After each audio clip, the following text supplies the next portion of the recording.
La compensation est d'Allah.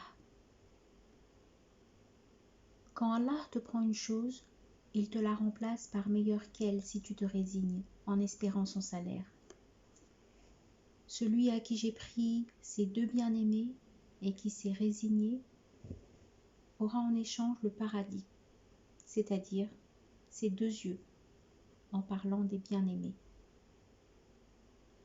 À celui qui a perdu un être préféré de la vie ici-bas, puis l'a crédité chez moi, je donnerai en échange le paradis.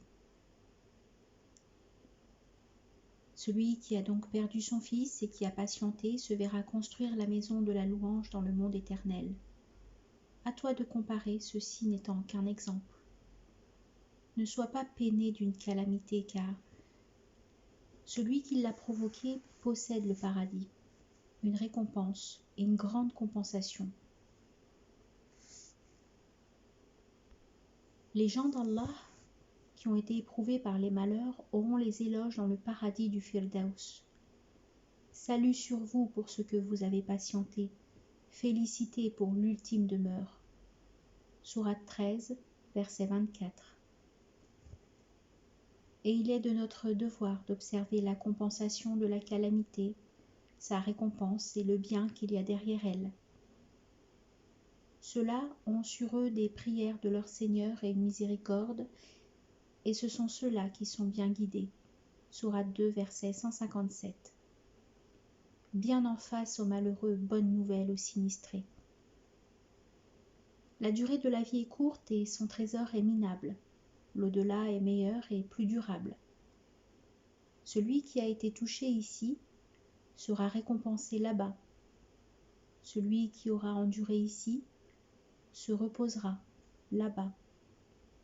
Par contre, ceux qui sont si attachés à la vie présente, la chérissent et lui font confiance, leur plus grand souci est la crainte d'être privés des chances qui se présentent d'elle et que leur prospérité soit troublée parce qu'ils ne veulent qu'elle. C'est pour cela que les calamités et les catastrophes les terrorisent. En effet, ils ne regardent que sous leurs pieds, si bien qu'ils ne voient que cette vie évanescente, insignifiante et basse. Ô vous qui avez été touchés, rien n'est perdu, et vous êtes les gagnants. En effet, il vous a envoyé une lettre comprenant, entre ces lignes, de la douceur, de la compassion, de la récompense et le bon choix.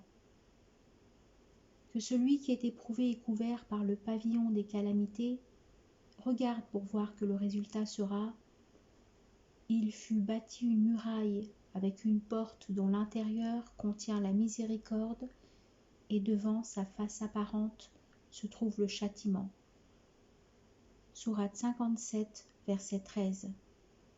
Ce qu'il y a chez Allah est meilleur, plus durable, plus tranquille, plus profitable, plus important et plus haut.